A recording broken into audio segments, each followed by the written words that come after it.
नमस्कार साथियों, स्वागत है आपका हमारे YouTube चैनल में। यदि आप चैनल पर नए हो तो चैनल को सब्सक्राइब जरूर कीजिएगा, साथ ही साथ बेल आइकन को प्रेस कीजिएगा ताकि जैसे हम वीडियो अपलोड करते हैं तो उसका नोटिफिकेशन सबसे पहले आप तक पहुंच जाएगा।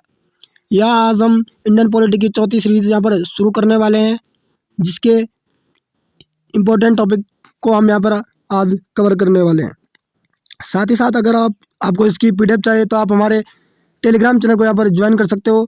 टेलीग्राम चैनल की लिंक नीचे डिस्क्रिप्शन में दी हुई है। साथ ही साथ अगर आपने हमारी पुरानी वीडियोस नहीं देखी हैं तो उनका लिंक भी नीचे डिस्क्रिप्शन में यहाँ पर दिया गया है। और यदि आपको इनका PDF चाहिए तो आप हमारे टेलीग्राम चैनल को यहाँ पर ज्वाइन कर सकते हो।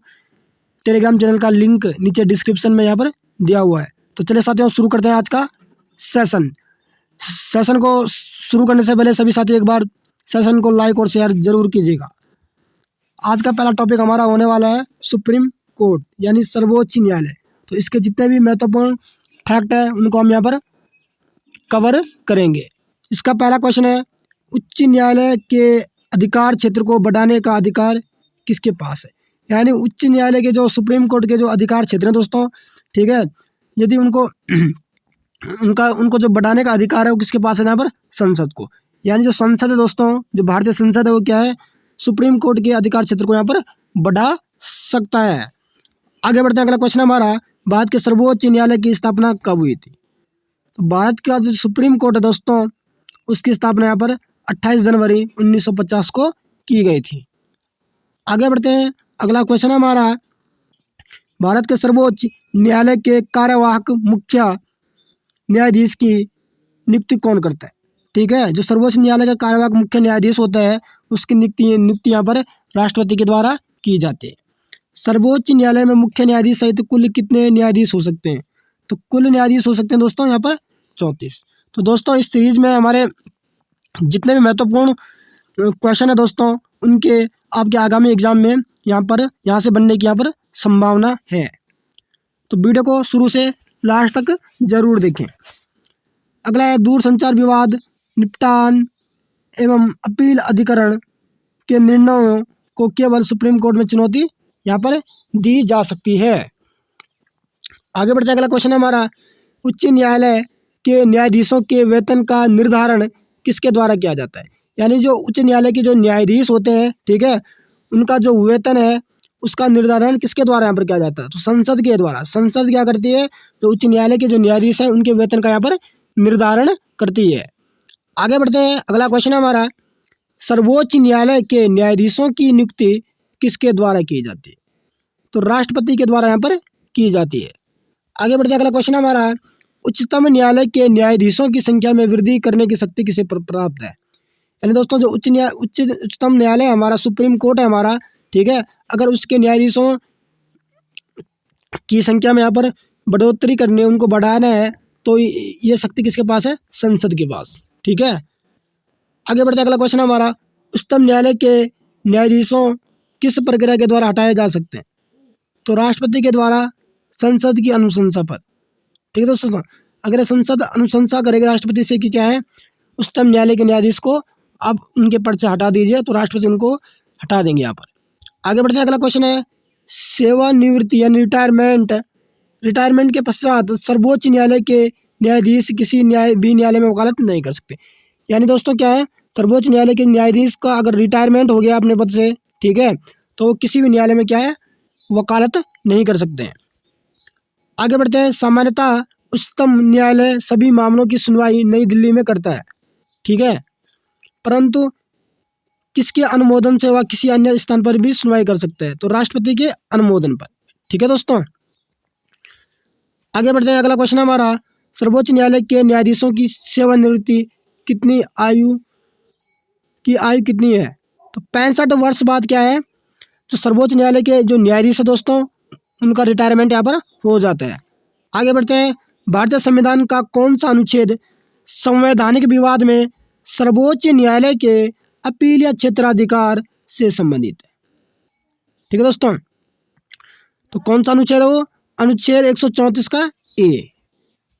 आगे बढ़ते हैं, अगला क्वेश्चन है हमारा, उच्चतम न्यायालय में संविधान के निर्वाचन से संबंधित मामलों की सुनवाई करने के लिए न्यायाधीशों की संख्या कम से कम कितनी होनी चाहिए? तो कम से कम यहाँ पर 5 होनी चाहिए। ठीक है दोस्तों, संविधान के निर्वाचन से संबंधित मामलों की सुनवाई करने के लिए उच्चतम न्यायालय में कम से कम 5 न्यायाधीशों की यहाँ पर संख्या होनी चाहिए। आगे बढ़ते हैं, अगला क्वेश्चन है हमारा सर्वोच्च न्यायालय से संबंधित महत्वपूर्ण अनुच्छेद, उनके बारे में हम यहाँ पर चर्चा करने वाले हैं। तो पहला है हमारा संविधान के भाग 5 में अनुच्छेद 124 से 147 तक सर्वोच्च न्यायालय के से संबंधित प्रावधान दिए गए। यानी सर्वोच्च न्यायालय से संबंधित जो भी प्रावधान है दोस्तों, उस संविधान के भाग 5 में अनुच्छेद 124 से 147 तक यहाँ पर दिए हुए हैं। आगे बढ़ते हैं, अनुच्छेद 124 में सर्वोच्च न्यायालय की स्थापना एवं गठन संबंधी प्रावधान है। यानी दोस्तों जो अनुच्छेद 124 है, ठीक है दोस्तों, ठीक है, उसका इसमें क्या उल्लेख किया गया है कि क्या है, भारत की क्या है, एक सर्वोच्च न्यायालय की स्थापना की जाए। ठीक है, आगे बढ़ते हैं, अगला है अनुच्छेद 126 के अंतर्गत कार्यकारी मुख्य न्यायाधीश की नियुक्ति की जाती है। यानी अनुच्छेद 126, ठीक है, इसमें इस बात का उल्लेख किया गया है कि एक कार्यकारी मुख्य न्यायाधीश की नियुक्ति राष्ट्रपति के द्वारा यहाँ पर की जाएगी। आगे बढ़ते हैं, अगला क्वेश्चन है हमारा अनुच्छेद 127, ठीक है, इसके अंतर्गत तदर्थ न्यायाधीशों की नियुक्ति यहाँ पर की जाती है। आगे बढ़ते हैं, अनुच्छेद 128, इसके अंतर्गत सेवानिवृत्त न्यायाधीशों को भी सर्वोच्च न्यायालय की बैठकों में उपस्थित होने के लिए बुलाया जा सकता है। यानी दोस्तों अनुच्छेद 128 में इस बात का यहाँ पर जिक्र किया गया है कि जो क्या है, सर्वोच्च न्यायालय के क्या है, जो रिटायरमेंट न्यायाधीश हैं दोस्तों, ठीक है, उनको भी क्या है, सर्वोच्च न्यायालय की बैठकों में उपस्थित होने के लिए यहाँ पर बुलाया जा सकता है। आगे बढ़ते हैं, अनुच्छेद 129 उच्चतम न्यायालय को अभिलेख न्यायालय घोषित करता है। ठीक है दोस्तों, जो हमारा उच्चतम न्यायालय है, ठीक है, उसको यहाँ पर क्या है, अभिलेख न्यायालय घोषित करता है। कौन करता है, इसके बाद का जिक्र अनुच्छेद 129 में यहाँ पर दिया गया है। आगे बढ़ते हैं, अगला क्वेश्चन है हमारा अनुच्छेद 130 उच्चतम न्यायालय का स्थान निर्धारित करने की मुख्य न्यायाधीश की शक्ति। ठीक है, आगे बढ़ते हैं, अगला क्वेश्चन है हमारा अनुच्छेद 131 में उच्चतम न्यायालय की आरंभिक या मूल अधिकारिता, ठीक है, का यहाँ पर विवरण दिया गया है। आगे बढ़ते हैं, अनुच्छेद 136 में अपील के लिए उच्चतम न्यायालय की विशेष अनुमति का प्रावधान। ठीक है दोस्तों, आगे बढ़ते हैं, अगला क्वेश्चन हमारा अनुच्छेद 137, इसमें उल्लेख किया गया है कि उच्चतम न्यायालय की अपने निर्णयों के पुनर्विचार की शक्ति के बारे में उल्लेख। यानी उच्चतम न्यायालय के न्यायाधीश ने जो निर्णय लिया दोस्तों, उस पर वो क्या है, पुनर्विचार कर सकते हैं, एक रिव्यू ले सकता है। ठीक है, अनुच्छेद 137 ये हमारा कहता है। अगला है अनुच्छेद 141, इसके अनुसार उच्चतम न्यायालय द्वारा घोषित विधि सभी न्यायालयों पर बाध्यकारी होगी। आगे बढ़ते हैं, अनुच्छेद 143 में राष्ट्रपति की उच्चतम न्यायालय से परामर्श करने की शक्ति। ठीक है, अनुच्छेद 143 के तहत क्या है, राष्ट्रपति क्या है, उच्चतम न्यायालय से यहाँ पर परामर्श ले सकता है। आगे बढ़ते हैं, अगला क्वेश्चन है हमारा अनुच्छेद 145, इसके अंतर्गत उच्चतम न्यायालय को राष्ट्रपति के अनुमोदन से न्यायालय की कार्य पद्धति एवं प्रक्रिया को विनियमित करने के लिए नियम बनाने की शक्ति यहाँ पर प्रदान की गई है। ठीक है दोस्तों, आगे बढ़ते हैं, अनुच्छेद 146, इसके अंतर्गत उच्चतम न्यायालय के अधिकारियों एवं सेवकों की नियुक्ति संबंधी प्रावधान यहाँ पर दिए गए हैं। आगे बढ़ते हैं, अगला क्वेश्चन है हमारा केंद्र और राज्यों के मध्य होने वाले विवादों का निर्णय करने की बात के उच्चतम न्यायालय की शक्ति आती है। ठीक है, इसकी मूल अधिकारिता के अंतर्गत आती है। तो सभी साथी एक बार सेशन को लाइक और शेयर जरूर कीजिएगा। आगे बढ़ते हैं, अगला क्वेश्चन हमारा उच्चतम न्यायालय को संविधान के मूल ढांचे का सिद्धांत किस वाद में प्रतिपादित किया गया। तो दोस्तों यहाँ पर क्या है, जो केशवानंद भारती बनाम केरल राज्य विवाद होता है 1973 में क्या है, संविधान के मूल ढांचे का सिद्धांत दिया गया था। आगे बढ़ते हैं, अगला क्वेश्चन हमारा केवल सर्वोच्च न्यायालय में तदर्थ न्यायाधीशों की नियुक्ति का प्रावधान है। ठीक है, अगला है संविधान का कौन सा अनुच्छेद उच्चतम न्यायालय को उसके द्वारा दिए गए निर्णय अथवा आदेश के पुनरावलोकन यानी रिव्यू हेतु अधिकृत करता है। तो कौन करता है, अनुच्छेद 137 का जिक्र मैंने पहले ही यहाँ पर कर दिया था। आगे बढ़ते हैं, भारत में संविधान की मूल संरचना यानी जो बुनियादी ढांचा है दोस्तों के सिद्धांत का स्रोत है, तो क्या है, न्यायिक समीक्षा। आगे बढ़ते हैं, अगला क्वेश्चन है हमारा, संविधान की व्याख्या करने का अंतिम अधिकार किसे है? तो किसे दोस्तों? सर्वोच्च न्यायालय को। आगे बढ़ते हैं, उच्च न्यायालय और उच्चतम न्यायालय की अधिकारिता के अंतर्गत कौन से मामले आते हैं? तो मूल अधिकारों का यहाँ पर जो परिवर्तन होता है। ठीक है दोस्तों, आगे बढ़ते हैं, भारतीय संविधान का संरक्षक कौन है? तो कौन है? सर्वोच्च न्यायालय। आगे बढ़ते हैं, अगला क्वेश्चन है हमारा, भारत के प्रथम दलित मुख्य न्यायाधीश कौन थे? तो कौन थे? न्यायमूर्ति के.जी. बालकृष्णन। तो यहाँ से दोस्तों ये बहुत ही महत्वपूर्ण क्वेश्चन है एक। ठीक है, इस क्वेश्चन की संभावना 100% की एग्जाम में पूछा जा सकता है। आगे बढ़ते हैं, संविधान की व्याख्या से संबंधित सभी विवाद सर्वोच्च न्यायालय के समक्ष किस अधिकारिता के अंतर्गत यहाँ पर आते हैं?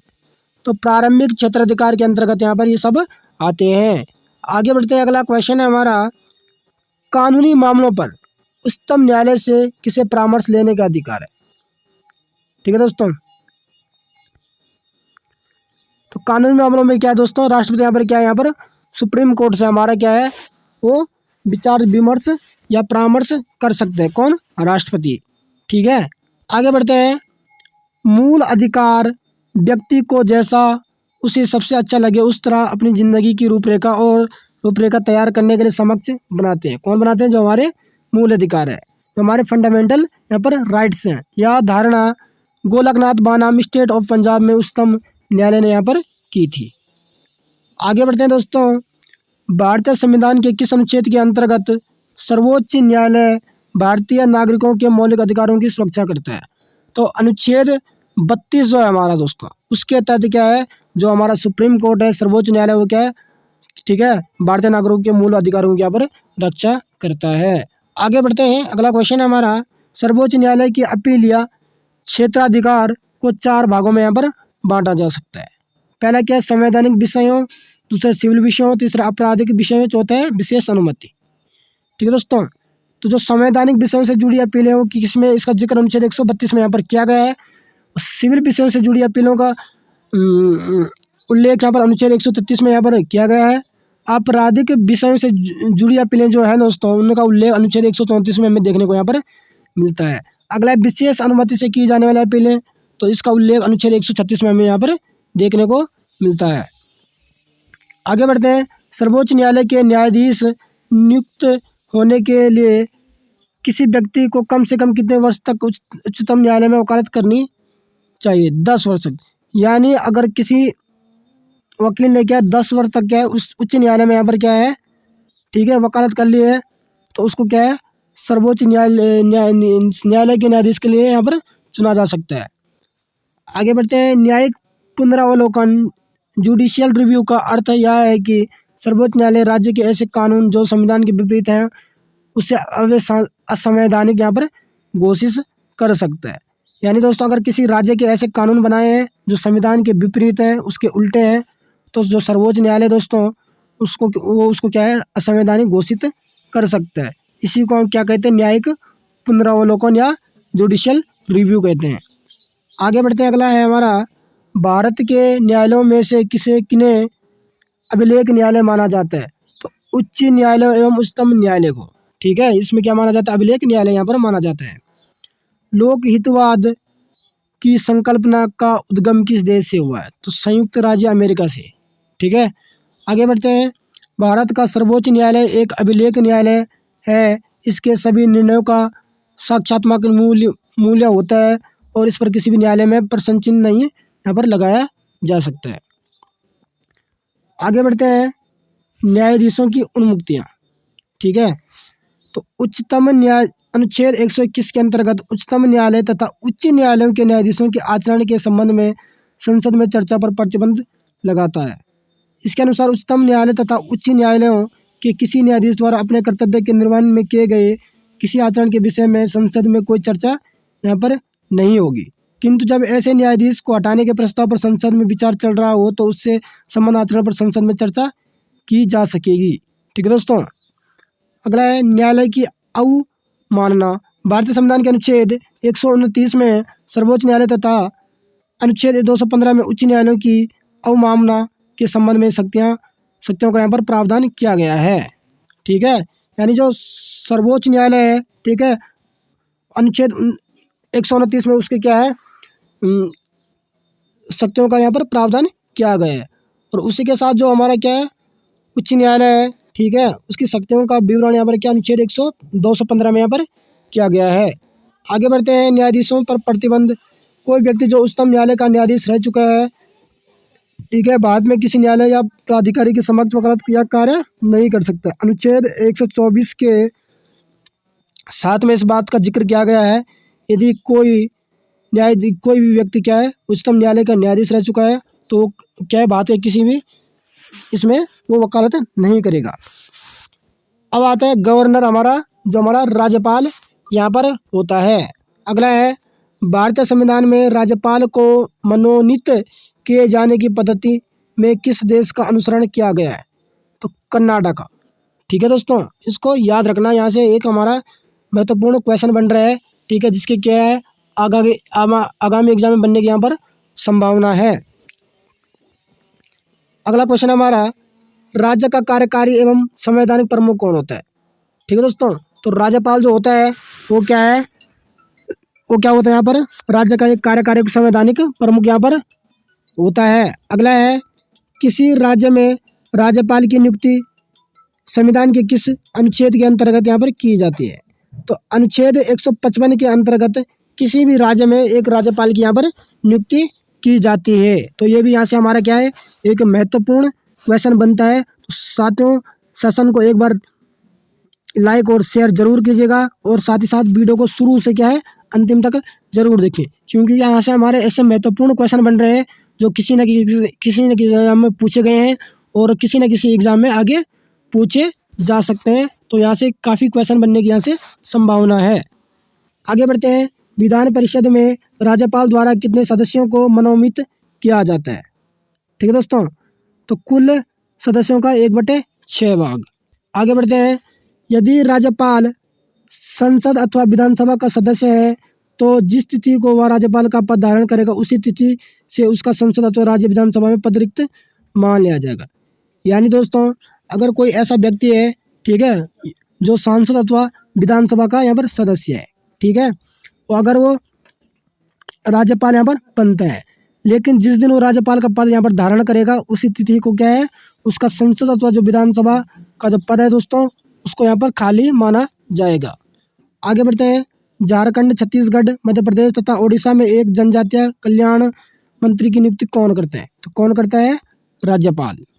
आगे बढ़ते हैं। अगला क्वेश्चन है हमारा, राज्य विधानसभा में सत्रावसान का आदेश किसके द्वारा यहाँ पर दिया जाता है? तो ये दिया जाता है राज्यपाल के द्वारा। आगे बढ़ते हैं। राज्यपाल किससे सलाह कर जिला न्यायाधीशों की नियुक्ति, स्थानांतरण और पदोन्नति यहाँ पर कर सकते हैं?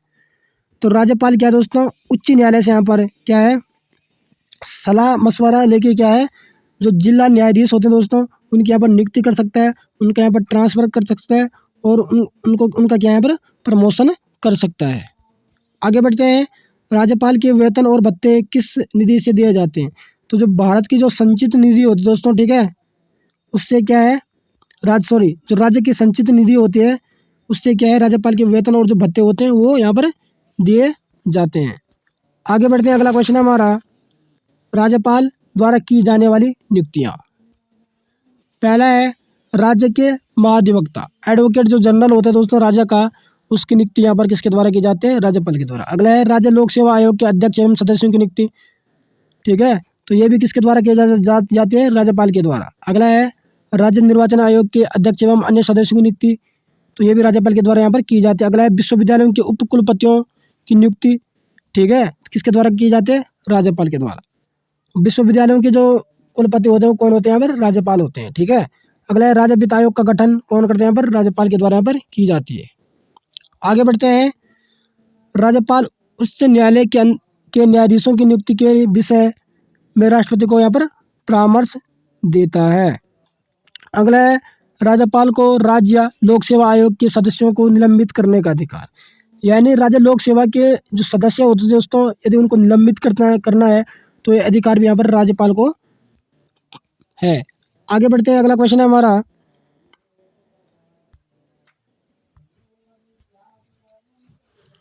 अगला क्वेश्चन है हमारा, जम्मू एवं कश्मीर के उपराज्यपाल की नियुक्ति कौन करता है? तो भारत का राष्ट्रपति करता है। ठीक है, आगे बढ़ते हैं। अगला क्वेश्चन है हमारा, भारत में राज्यपाल बनने वाली पहली महिला कौन थी? तो सरोजिनी नायडू भारत की प्रथम महिला राज्यपाल है। ठीक है, आगे बढ़ते हैं।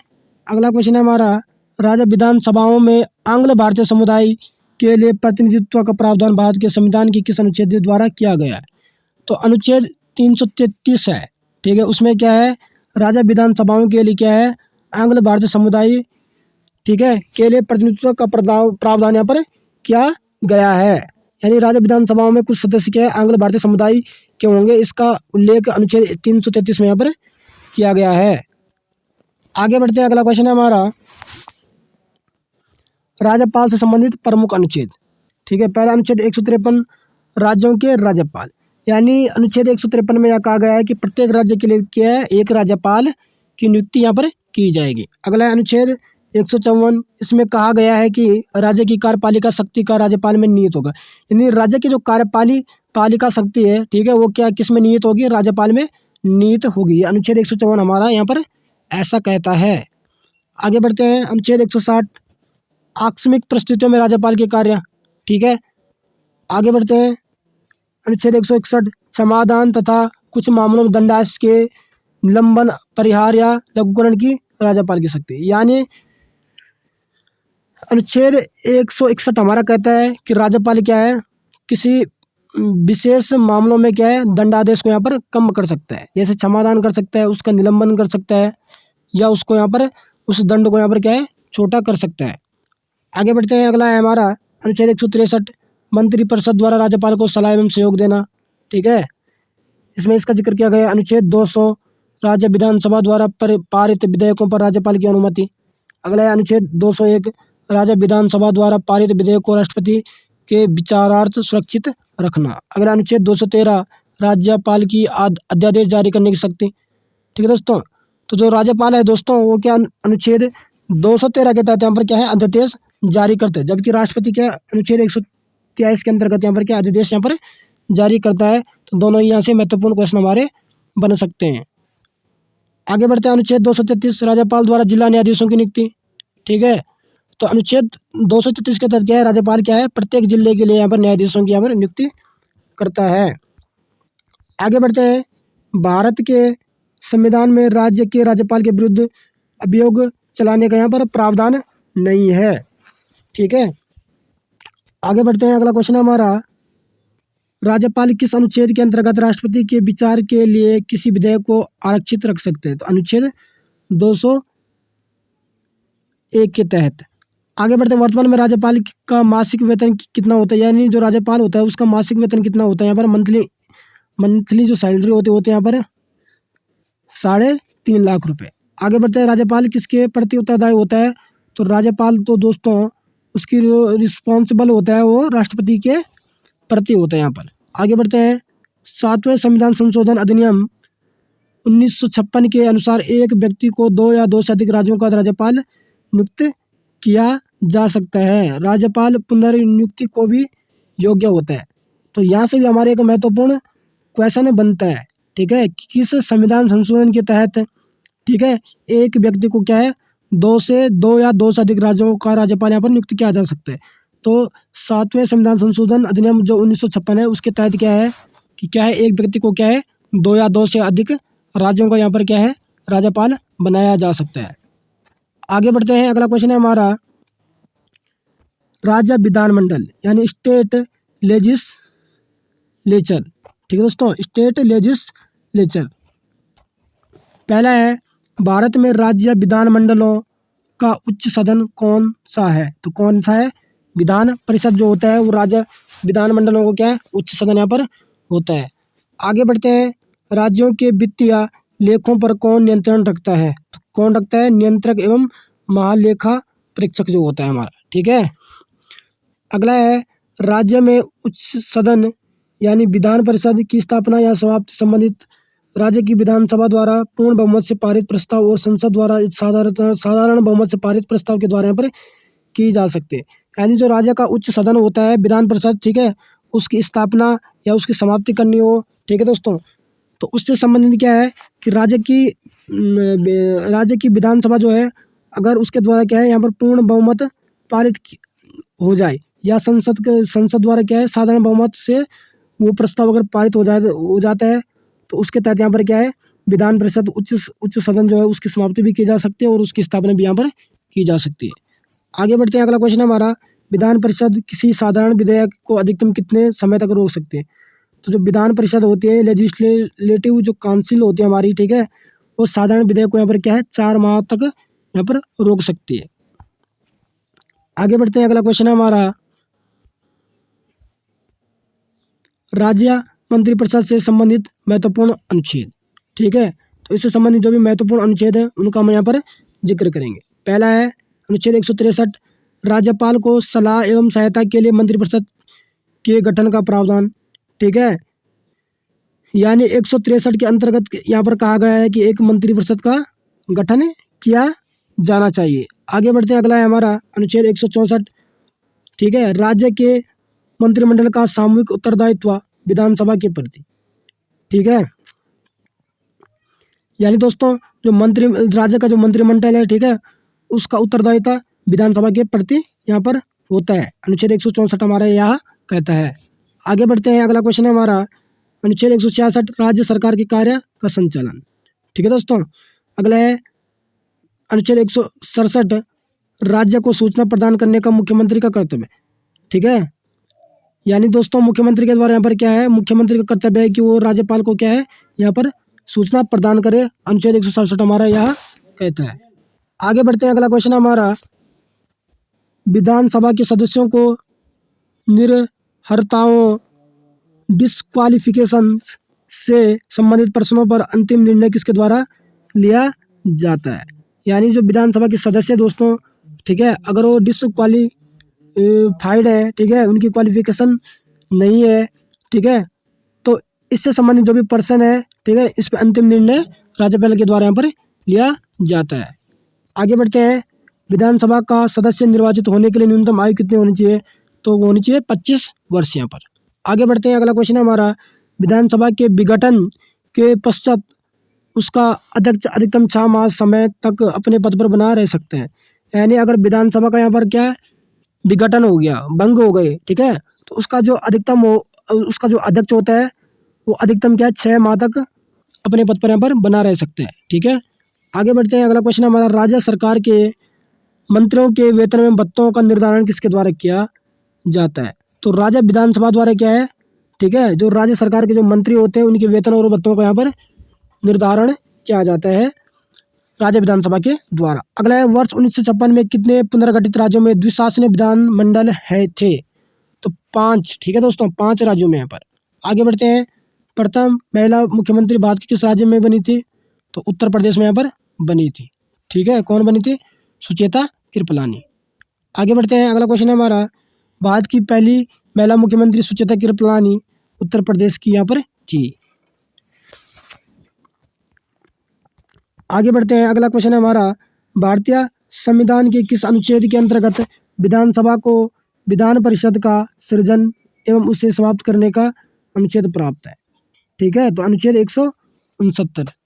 आगे बढ़ते हैं, राज्य की विधानसभाओं में सदस्यों की संख्या किस अनुच्छेद में निर्धारित की गई है।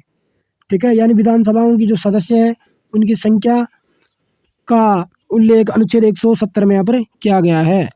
आगे बढ़ते हैं, राज्य विधानसभा के निर्वाचक एवं संचालन कौन करता है। तो भारत का निर्वाचन आयोग यहाँ पर करता है।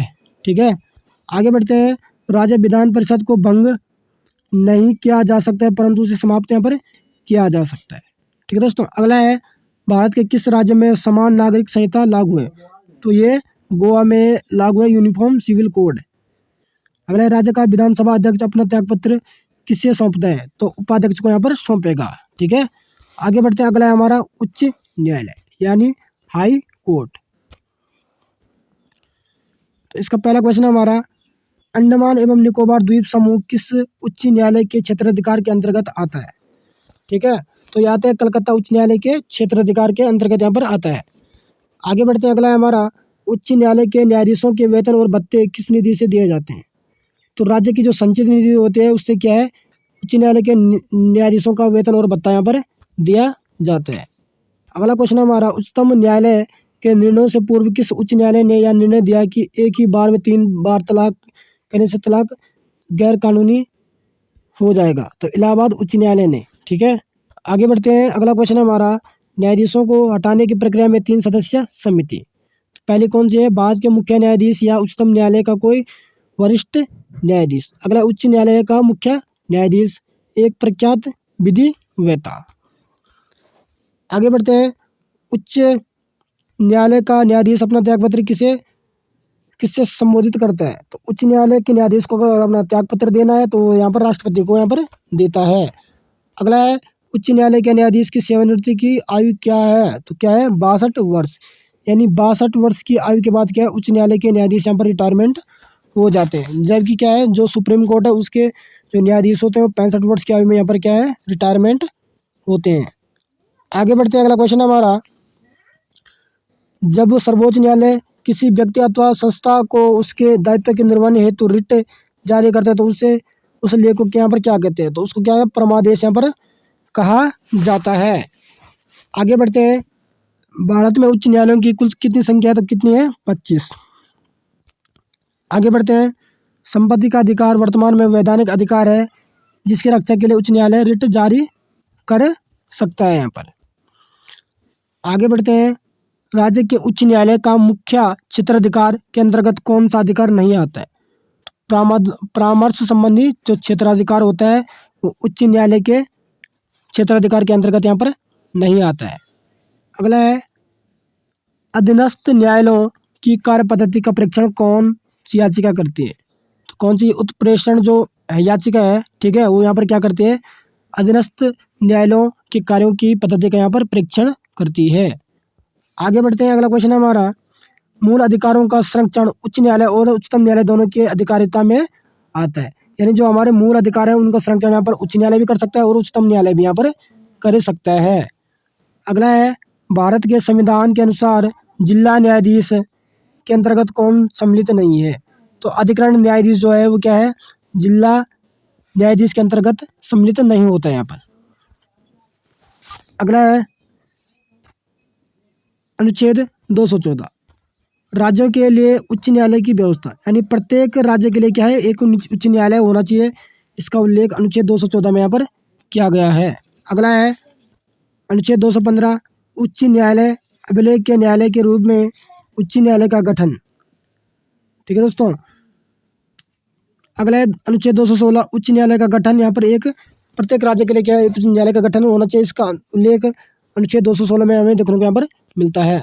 आगे बढ़ते हैं। अगला है हमारा अनुच्छेद 217, ठीक है, उच्च न्यायालय के न्यायाधीश पद के लिए नियुक्ति एवं अहर्ताएं। यानी उच्च न्यायालय का जो न्यायाधीश है, ठीक है, उसके पद के लिए नियुक्ति करने के लिए क्या क्या अहर्ताएं चाहिए? ठीक है, इसका उल्लेख 217 में किया गया है अनुच्छेद में। आगे अनुच्छेद 218, उच्च न्यायालय में उच्चतम न्यायालय से संबंधित कुछ प्रावधानों का लागू होना। अगला है अनुच्छेद 219, उच्च न्यायालय के न्यायाधीशों की शपथ ग्रहण। यानी दोस्तों जो उच्च न्यायालय के न्यायाधीश हैं, ठीक है, पद ग्रहण करने की उनकी जो शपथ होती है उसका उल्लेख अनुच्छेद 219 में यहाँ पर किया गया है। अगला है, स्थायी न्यायाधीश बहाल होने के बाद प्रैक्टिस पर प्रतिबंध। ठीक है, तो इसका उल्लेख अनुच्छेद 220 में यहाँ पर किया गया है। न्यायाधीशों के जो वेतन और भत्ते होते हैं दोस्तों, इनका उल्लेख अनुच्छेद 221 में यहाँ पर किया गया है। ठीक है, अगला है अनुच्छेद 222, ठीक है, किसी न्यायाधीश का एक उच्च न्यायालय से दूसरे उच्च न्यायालय में स्थानांतरण। यानी एक न्यायाधीश का एक न्यायालय से दूसरे न्यायालय में यहाँ पर स्थानांतरण हो सकता है। इसका अनुच्छेद 222 में यहाँ पर जिक्र किया गया है। अगला है 223, कार्यवाहक मुख्य न्यायाधीश की नियुक्ति करना। ठीक है, अगला है अनुच्छेद 224, अतिरिक्त एवं कार्यवाहक न्यायाधीशों की यहाँ पर नियुक्ति करना। आगे बढ़ते हैं। अगला क्वेश्चन है हमारा अनुच्छेद 224A, उच्च न्यायालयों में सेवानिवृत्त न्यायाधीशों की नियुक्ति करना।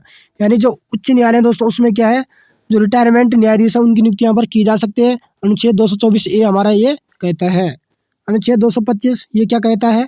उच्च न्यायालयों का जो क्षेत्राधिकार होता है उसका उल्लेख 225 अनुच्छेद में यहाँ पर किया गया है। अगला है अनुच्छेद 226, कुछ रिट याचिकाएं जारी करने की उच्च न्यायालय की शक्ति। यानी दोस्तों उच्च न्यायालय क्या है, उसके पास ये शक्ति है कि क्या है, वो रिट याचिकाएं यहाँ पर जारी कर सकता है। अनुच्छेद 226 हमारा ये कहता है। आगे बढ़ते हैं अनुच्छेद 226 से। अनुच्छेद 226 के अंतर्गत केंद्रीय अधिनियमों की संवैधानिक वैधता पर विचार नहीं किया जा सकता है, नहीं किया जाना है। ठीक है। अगला अनुच्छेद 227 उच्च न्यायालय की सभी अधीनस्थ न्यायालयों पर अधीक्षण की शक्ति। अनुच्छेद 228 उच्च न्यायालयों में कुछ मामलों का स्थानांतरण। ठीक है। अगला अनुच्छेद 228 ए राज्य अधिनियमों की संवैधानिक वैधता से संबंधित प्रश्नों के विस्तारण के लिए विशेष प्रावधान किया गया है। अगला अनुच्छेद 229 पदाधिकारी तथा सेवक एवं उच्च न्यायालयों के व्यय। अगला अनुच्छेद 230 उच्च न्यायालयों का जो क्षेत्राधिकार। अगला है 231 दो या दो से अधिक राज्यों के लिए एक साझे उच्च न्यायालय की स्थापना करना। अब दोस्तों जो अनुच्छेद 231 है ये हमारा बहुत ही महत्वपूर्ण है। यहाँ पर क्या है, क्या कहा गया है कि क्या है, दो या दो से अधिक राज्यों का क्या है एक ही उच्च न्यायालय हो सकता है, यानी उनका एक साझा उच्च न्यायालय हो सकता है, ये हम कह सकते हैं अनुच्छेद 231 के अंतर्गत।